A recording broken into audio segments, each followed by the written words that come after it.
Bueno, antes de empezar, agradecerle esta invitación a BIT Centro Médico.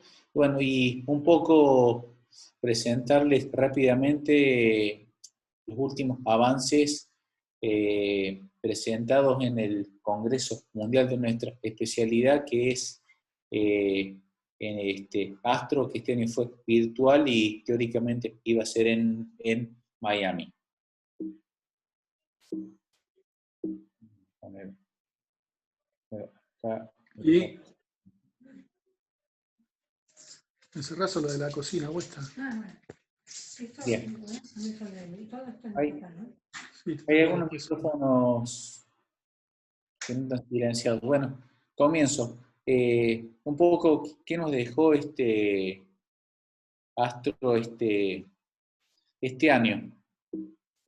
Bueno,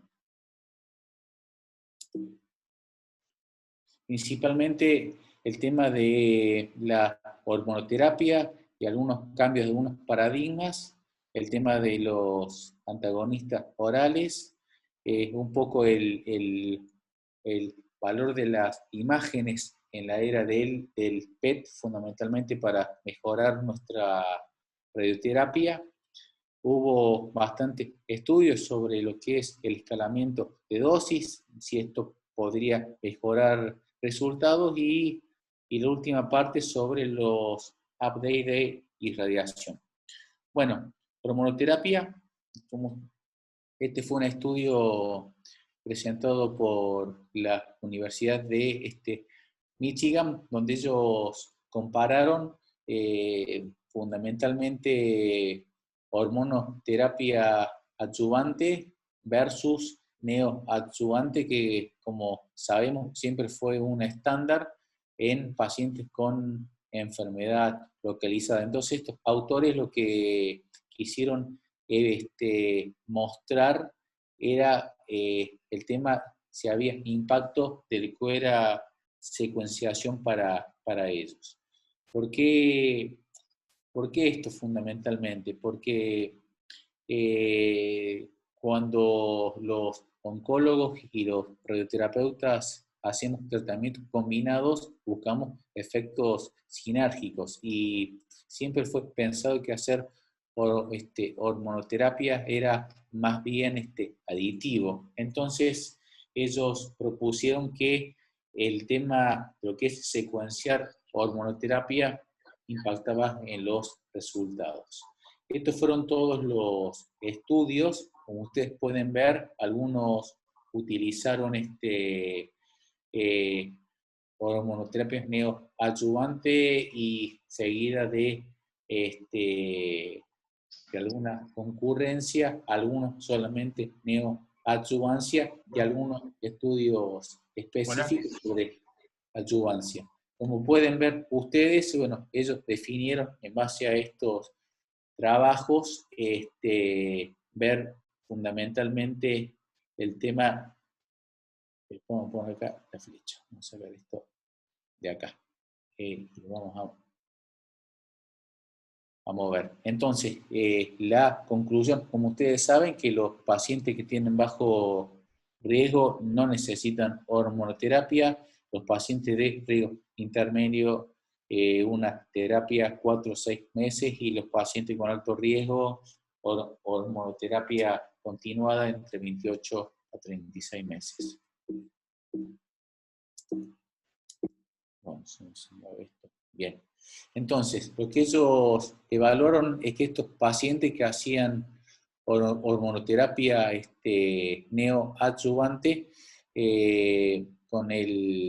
con los estudios posteriores, vieron que fue negativo para enfermedad metastásica, sobrevida y la mortalidad cáncer específica por cáncer prostático. Pero fue distinto en los pacientes que efectuaron hormonoterapia adyuvante, porque acá sí hubo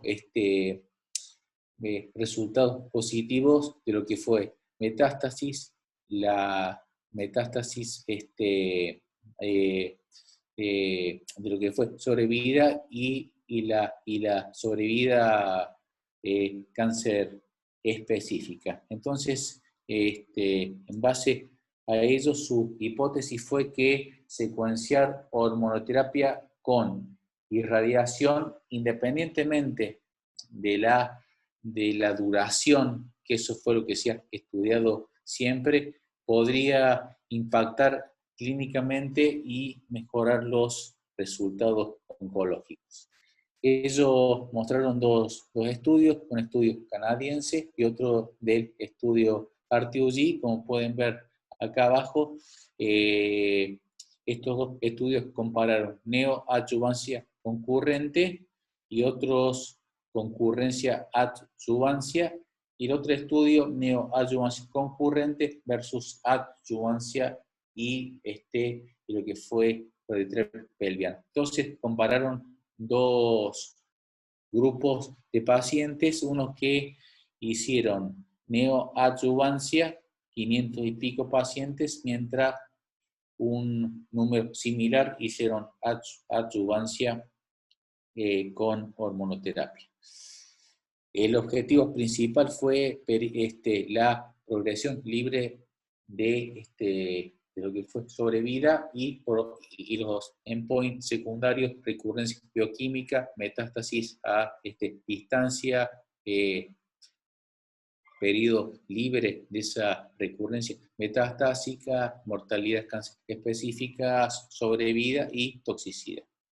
Bien, como ustedes pueden ver, con un seguimiento de casi 15 años y todas estas características de estos pacientes fueron muy bien balanceadas, que es importante que casi 60% eran score Gleason 7 y con una media de PSA de prácticamente 14 nanogramos mililitros. Bien, ¿qué pasó? Fíjense los resultados. Recurrencia bioquímica fue mucho menor en los pacientes que hacían adjuvancia. El periodo libre de lo que fue me tapa esto, bueno, de lo que fue el periodo libre de sobrevida, también en forma estadística mejor adjuvancia, enfermedad metastásica también fue con una P significativa mejor para lo que fue adjuvancia, y lo que es importante, si ustedes se fijan acá en este forest plot, todos los tres primeros que les mencioné tenían un beneficio a 15 años, fíjense, periodo, progresión libre, lo que era sobrevida, 7%, recaída bioquímica 10%, enfermedad metastásica 5%, periodo libre, lo que fue sobrevida metastásica 7%, pero no hubo impacto en lo que fue mortalidad cáncer específica y lo que fue sobrevida.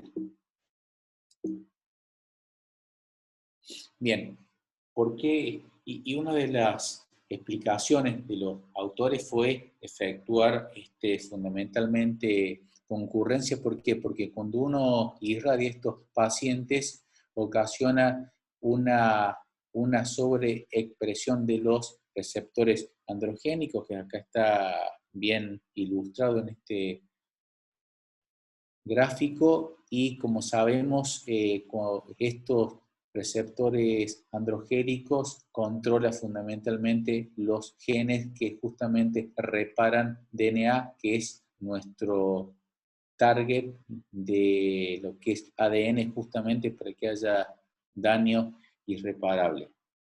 Bien, y las conclusiones de este estudio es que, como bueno, ya les mencioné, periodo libre, lo que es recaída, recurrencia local, metástasis, distancia, etcétera, etcétera, fue mejorado cuando se hizo adjuvancia. Pero lo que es importante es que esto no no aumentó una toxicidad grado 3, tanto genitourinaria como gastrointestinal. Y bueno, y esto da las bases para estudios subsecuentes. Estas son conclusiones personales. 50% de estas ramas fueron riesgo intermedio bajo y intermedio alto, que la hormonoterapia son entre 4 o 6 meses, así que no eran de alto riesgo. Y como les mencioné, establece las bases para un estudio prospectivo formal para ver cuál es la mejor secuencia. ¿Y qué es importante? Que la hormonoterapia neoadyuvante no debe evitarse, fundamentalmente en pacientes con tumores localmente avanzados, para disminuir volumen protástico, para que podamos realizar una irradiación mucho más personalizada para evitar toxicidad, y por otro lado aquellos pacientes sintomáticos ameritan neoadjuvancia. Por eso es importante personalizar estas indicaciones. El otro estudio fue que, como ustedes saben, este estudio HERO fue presentado en la revista New England en junio de este año, y lo que hace es comparar un antagonista oral que se llama Relugolix versus Leuprolide, que es un análogo. Lo que ellos estudiaron fue principalmente qué pasó con el grupo que era sometido a la radioterapia. Como ustedes pueden ver, este es el diseño: pacientes con enfermedad avanzada, una rama antagonistas orales y lo que conocemos, y el objetivo primario fue de qué forma recuperan testosterona, y los secundarios es ver toda esta castración en el día 4, en el día 15, si era superior en estos pacientes. Bueno, esta es la publicación. Fíjense, 930 pacientes, pero de los cuales 157 fueron sometidos a radioterapia. Bien, aquí está. Ambas ramas fueron bien equivalentes. Fíjense, el Olix hicieron radioterapia externa en forma similar, y fue la vasta mayoría. Algunos hicieron implante y la intención curativa fue similar, 60-63%. Bien, ¿qué es importante acá? Que cuando se les hizo antagonistas orales, si se fijan, no hubo diferencia entre ambos, inclusive fue un poquito mejor efectuar terapia oral. Y lo que es importante es que si usamos Relugolix, tenemos una rápida caída de lo que es testosterona, pero por otro lado los pacientes recuperan rápidamente testosterona, y esto tiene muchos impactos en lo que es calidad de vida y otros factores. Respecto a lo que es toxicidad, como pueden ver acá, ambas ramas fueron similares. Quizás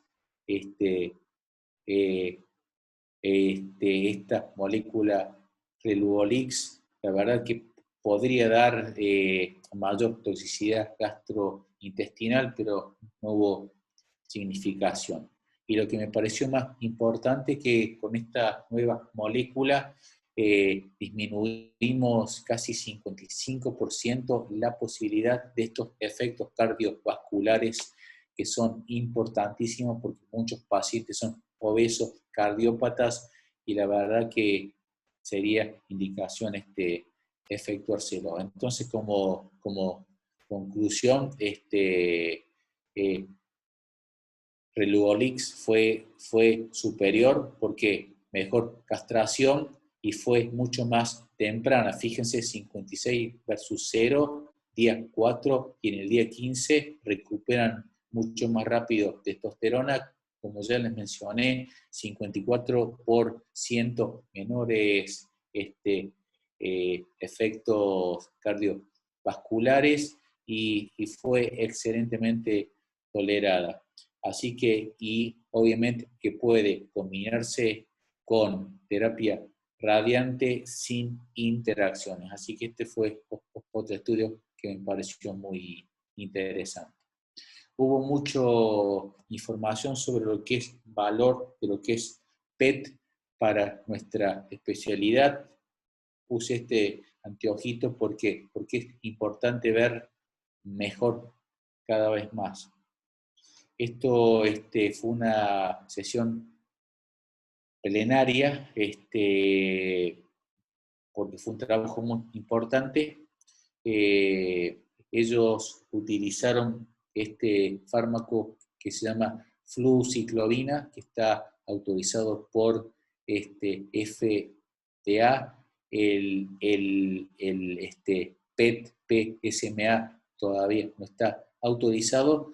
Entonces, lo que se hizo fue como un estudio randomizado en pacientes que efectuaron prostatectomía radical y necesitaban radioterapia postoperatoria. Como objetivo fue control local de la enfermedad después de ser irradiados y obviamente utilizando PET para excluir enfermedad extrapelviana y por otro lado, muy importante, es justamente mejorar de qué forma delineamos a nuestros pacientes. Y lo que me pareció importante fue esto, que se utilizaron diferentes dosis de acuerdo a los resultados del PET. Fíjense que si no había enfermedad, o sea, si había metástasis, no se irradiaban, si había enfermedad en la próstata y en la pelvis, se daba una irradiación moderada, fíjense, pelvis, ganglios positivos, la dosis no es una dosis tumoricida, y bueno, si había enfermedad sobre lecho, las dosis habituales. Bien, el objetivo fue falla local a 3 años mediante la utilización del PET con fluciclovina. Ambas ramas fueron bien balanceadas, como pueden ver acá, tanto si había extensión extracapsular, compromiso de las vesículas, margen positivos, ganglios, score fue similar, y esto es una de las diapositivas más importantes para mí. Fíjense, cuando los pacientes fueron sometidos a este PET fluciclovina, cómo fue modificada la decisión terapéutica. Fíjense acá, en este recuadro verde, se modificó en el 35%. Y les muestro arriba, pacientes que la decisión primaria fue irradiar solamente el lecho prostático con el PET, se agregó la pelvis en 14 pacientes. Y por otro lado, en pacientes con indicación primaria de irradiar la próstata más la pelvis con el PET, solamente se irradió el lecho prostático porque los ganglios no marcaban. Y fíjense qué interesante. Hubo 4 pacientes que no recibieron radioterapia porque no marcó en ninguno de estos pacientes. Y esto me encantó. ¿Por qué? Porque cuando tenemos imágenes, nosotros podemos modificar nuestros campos radiante, y esto está evidenciado en estas imágenes. Fíjense lo que se había marcado antes, y con el uso del PET, el campo fue aumentado justamente para poder comprender toda esta enfermedad. Y fíjense, cuando fueron modificados estos pacientes, esto impactó, como les mencioné, en forma estadística, con un aumento del control local de la enfermedad. Fíjense, ambas P significativas. Entonces, aquellos pacientes que fueron delineados en base a un PET mejoran en forma significativa el control local de la enfermedad con un seguimiento de 3 años. En el análisis univariado, fíjense, los pacientes con mayor probabilidad que tengan mejoría y que el PET marque son aquellos con PET mayor a 1 nanogramo mililitro, aquellos que tienen extensión extracapsular, vesículas seminales, y fíjense cómo impacta cuando modificamos el campo radiante. Y obviamente aquellos pacientes con score 8 o más también tiene significancia. Respecto a lo que es toxicidades, ambas fueron similares, tanto agudas, las crónicas no hubo significancia, así que se puede hacer perfectamente. Entonces, bueno, este es un estudio randomizado justamente para ver control local de la enfermedad, que no es un, digamos, endpoint muy importante. O sea, perdón, sí es importante, pero no es común. Siempre miden recurrencia bioquímica, metástasis, etcétera, etcétera. Y este es el primer estudio donde justamente se utiliza PET y demuestra que es superior a las imágenes convencionales, y ellos, bueno, demostraron que utilizar PET mediante fluciclovina realmente mejora lo que es recaída local a los 3 años. Entonces deberíamos incorporar todos estos radiotrazadores modernos para decidir radioterapia y los campos radiantes. Y para mí va a ser superior, que es el estudio Empire 2, que es bastante similar, pero acá ya compara fluciclovina con justamente galio PSMA, que parece que va a estar aprobado por la FDA en breve. ¿Y qué cambia acá respecto a lo otro? Cuando hay enfermedad prostática y aparte pelviana, ellos aumentan la dosis tanto en lo que es enfermedad ganglionar. Fíjense que antes hacían 45, 50, ya escalan, y si hay enfermedad prostática, escalan más allá de los 70. Así que para mí es uno de los mejores estudios que va a ir modificando el estado del arte. Y este es otro estudio donde ellos evalúan utilizar PSMA para la estadificación inicial de pacientes de alto riesgo de enfermedad. Es un estudio, es un análisis post sobre pacientes de alto riesgo. Como ustedes saben, este año, en el mes de junio, los australianos publican este estudio que se llama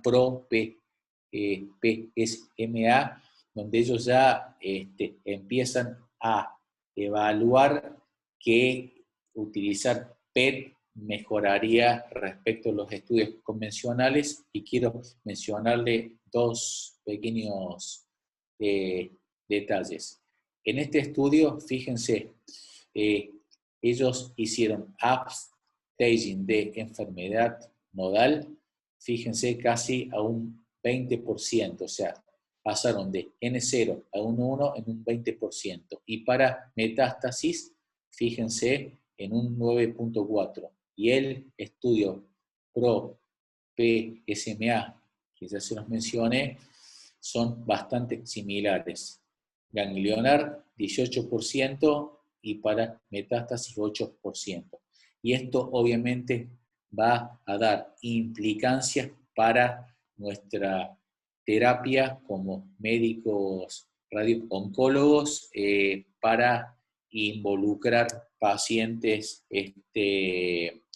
con enfermedad pelviana para aumentar más la dosis sobre la enfermedad residual, combinarlo con los antiandrógenos de segunda, tercera generación, y bueno, y los pacientes metastásicos, bueno, obviamente incorporar terapias sistémicas y hormonales. Bien, y lo que es importante, los factores más importantes para decidir todo esto fueron fundamentalmente dos, que es el porcentaje de biopsias positivas. Aquellos pacientes con más del 50% son aquellos que justamente tienen más upstaging, y aquellos con score Gleason 4, 5 también, y aquellos con dos o más factores de alto riesgo de la clasificación en NCCN también. Y eso es para enfermedad ganglionar, y para metástasis fue similar. Bien, vamos con escalamiento de dosis. Este es un estudio que se llama FLAME. El estudio FLAME lo que hizo es aumentar la dosis utilizando lo que se llama boost integrado. Este es un estudio de fase 3 que fue holandés. ¿Por qué? Fundamentalmente por el auge de lo que es resonancia multiparamétrica, porque podemos evidenciar en estas distintas secuencias los focos de enfermedad tumoral. Se les hizo una rama 77 Gray, y a los otros se les hizo boost simultáneo en la misma cantidad de estas sesiones sobre ese nódulo dominante. El endpoint fue periodo libre de lo que es recaída bioquímica, y los otros toxicidad, 571 pacientes, y fíjense, 85% eran pacientes de alto riesgo catalogados por la Sociedad Urológica Europea, y casi 66% hizo hormonoterapia. Fíjense que bonito gráfico, toda la próstata 77 y en la zona tumoral 95. Y obviamente había que respetar las estructuras aledañas, principalmente recto y vejiga. Bien, cuando se escaló a los 95 Gray, los pacientes tenían una mejoría de periodo libre de enfermedad bioquímico 93% versus lo que es estándar, con una P que fue significativa para los autores. No hubo un aumento de lo que fue toxicidad grado 2, como tampoco tardía grado 3, como pueden ver 1.1, y tampoco pasó con la genitourinaria, no hubo ninguna diferencia en ambos esquemas. Entonces, bueno, los autores lo que dice que esto podría ser un nuevo estándar para pacientes de alto riesgo de lo que es enfermedad recibieron fraccionamiento convencional, que es 2 Gray por fracción en casi 37 sesiones, y hay estudios que están acortando, que esto es denominado hipofraccionamiento, que no hay mucha data, yo voy a mostrar uno ahora, y hay varios estudios que están comenzando, que son que se llama Hypoflame 2, etcétera, etcétera, justamente para evaluar tratamientos hipofraccionados, que justamente dar hipo permite un aumento biológico de las dosis. Entonces, este es el, digamos, primer estudio randomizado, ¿sí? Donde dice que dar una dosis sobre esa zona tumoral mejora a los 5 años periodo libre de lo que es recurrencia bioquímica. Fíjense, de un 14 a un 7, sin deterioro de calidad de vida. Mis conclusiones son que es importante saber que lo que es periodo libre de lo que es recaída bioquímica no es un objetivo subrogado de lo que es sobrevida. Sí es cuando hay recaída metastásica, ese sí.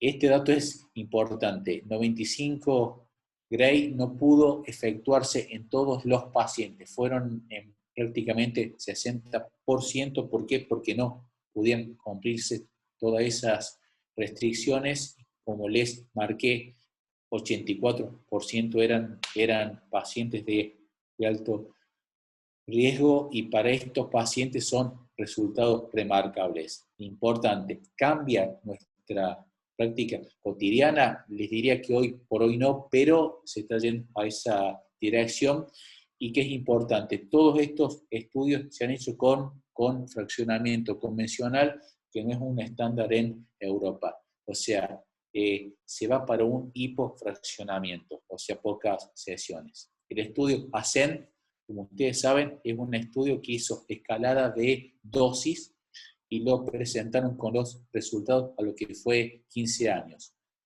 Lo que eran todos pacientes con riesgo intermedio, una dosis hizo, o sea, ambas hicieron radioterapia pelviana, y una rama siguió escalando, haciendo fraccionamiento estándar de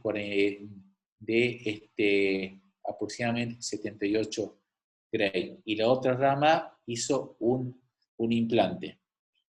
Los resultados fue que los implantes mejoraron el periodo libre de lo que es recurrencia bioquímica. Fíjense, tanto a lo que fue 10 años como a los 15 años. No hubo diferencia.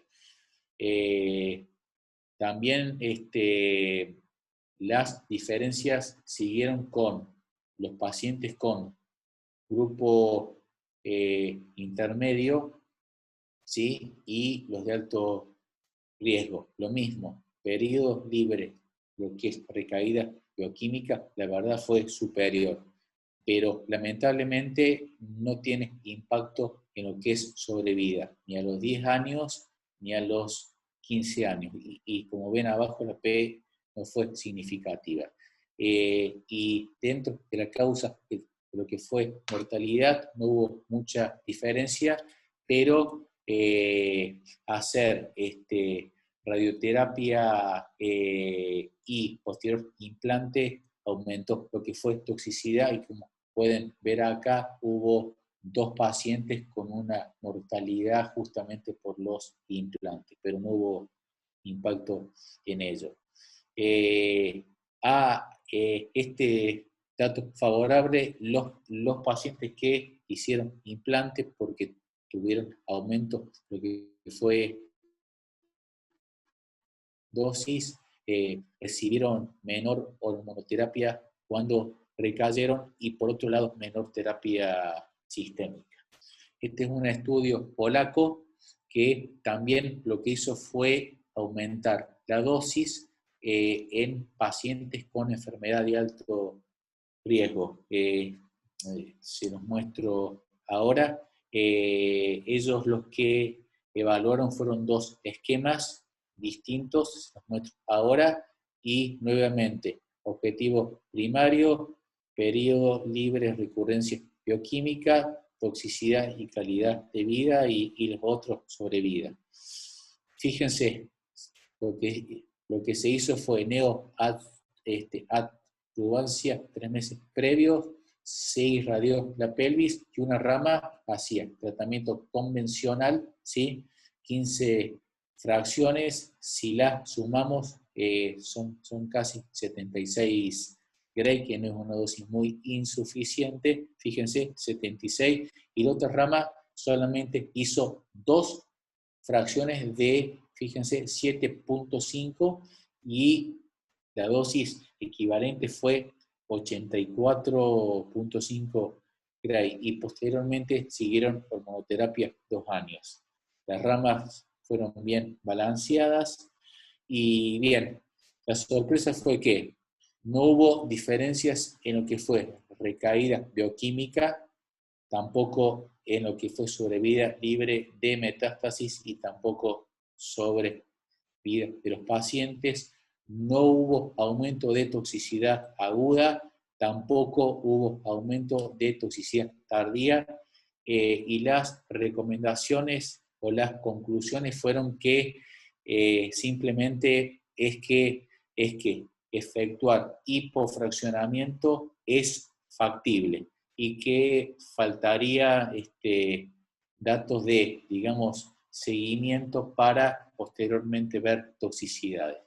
Mis conclusiones es que este estudio simplemente aporta evidencia de lo que es factibilidad de hipofraccionar en pacientes con alto riesgo. Todos los estudios anteriores, ¿sí?, de riesgo bajo, riesgo intermedio, con hipofraccionamiento, hoy es prácticamente un estándar. Y en el alto riesgo, hipofraccionamiento solamente fue en 11% de los pacientes. Y la dosis, como pueden ver, tampoco es tan alta, y como les mencioné, no hay dato de toxicidad de 5 años. Y para ir terminando, reirradiación. Puse este pequeño grafiquito que lamentablemente hay pacientes que recaen. Por eso puse when cancer come back. Y ahí este libro justamente habla de las diferentes modalidades. Este fue un estudio importante, fase 2 de la doctora Group, que es una doctora canadiense, que lo que hizo fue presentar en pacientes recaídos, efectuar implantes con baja tasa de dosis, o sea, implantes permanentes. ¿Qué es importante acá? El objetivo de este estudio fue toxicidad genitourinaria, gastrointestinal, y, como siempre, los objetivos secundarios sobre vida, periodo libre de lo que es recurrencia, etcétera, etcétera. 96 pacientes, 92, y lo que es importante quiero mostrarles, que eran pacientes con score Gleason 7, con un PSA menos lo que es 10, y con una próstata pequeña. Importante, es importante que sean confirmados por una biopsia y que por lo menos pasen 3 meses de la última radioterapia. Eso es importantísimo. Bueno, utilizaron iodo 125 con estos dos y 140 Gray, sino Palladium con 120 Gray, y un 16% de los pacientes hicieron hormonoterapia. La sobrevida, estos pacientes con un seguimiento de casi 6, seguimiento medio de 6.8 meses, hubo una sobrevida del 70%, y a 5 años 61% periodo, o sea, periodo libre de lo que es recaída de enfermedad. Y esto me gustó. Fíjense, los pacientes implantados, una recurrencia a los 5 años 3% y a los 10, 5%. Lo que sí exponencialmente va aumentando el fallo a lo que es distancia entre los 5 y los 10 años. ¿Qué es importante acá de lo que es toxicidad?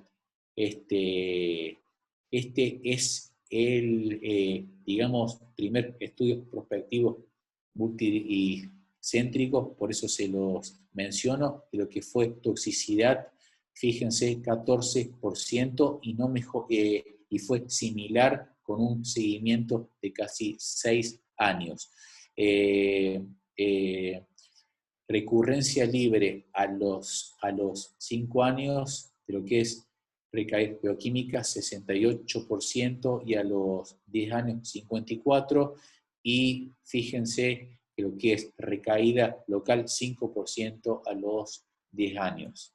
Y la otra discusión fue que, bueno, ¿qué otras alternativas hay? Es efectuar implantes con alta tasa de dosis SBRT, que lo voy a estar mostrando después. Y bueno, algunos hacen crioterapia, HIFU, que sé que Buenos Aires tiene dispositivos, pero bueno, son pacientes con publicaciones heterogéneas, etcétera, etcétera, y obviamente rescate quirúrgico, ¿sí? Y por último, para ir finalizando, esta fue una publicación de este año, de efectuar salvataje utilizando SBRT. Y como pueden ver, me gusta mostrar esto porque SBRT es una braquiterapia virtual. Si ustedes se fijan, esto es una SBRT utilizando tecnología, y esto es con los implantes. Dosimétricamente son similares, y acá como conclusión es cuando se utiliza SBRT para recaídas aisladas, la verdad, con un seguimiento corto, aparece que el control local, lo que es recaída bioquímica y lo que es resultados, parecen razonables. Y por último, bueno, mencionarles algo que, bueno, me pareció importante, que era despedirnos de Diego, y bueno, por eso puse esta frase: no te juzgo por lo que hiciste, pero bueno, te amo por todo lo que has hecho, y hasta siempre. Bueno, muchas gracias por su atención. Bueno, Gustavo, muchas gracias. No sé si alguien quiere hacer preguntas. ¿Alguna pregunta? Para hacer las preguntas se tienen que sacar el silenciado.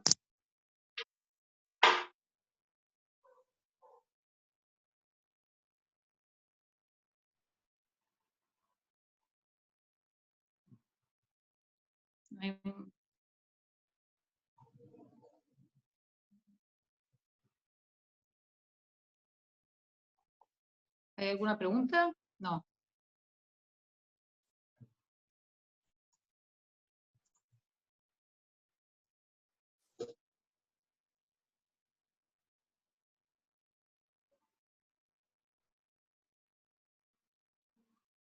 Ajá.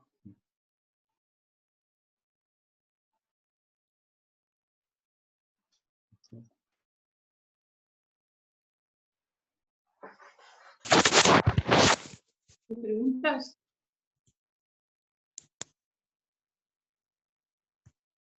Si quieren hacer consultas, preguntas, por favor sáquense el muteado.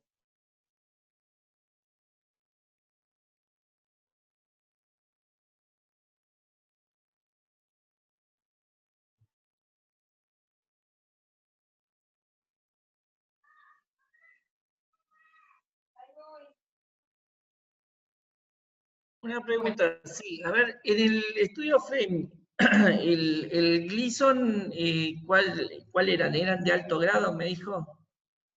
Sí, bueno, en ese estudio incorporaron pacientes riesgo intermedio, pero prácticamente el 85% fueron pacientes de alto riesgo, doctor.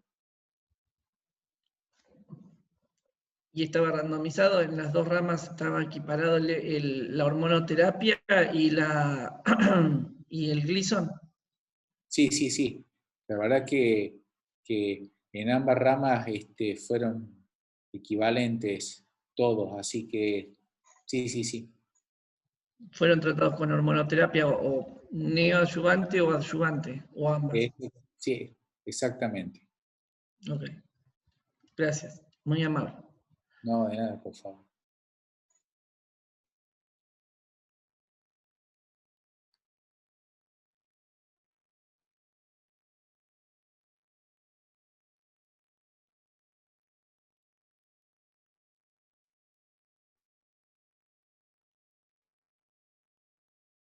Bueno, Parece que no hay otra consulta.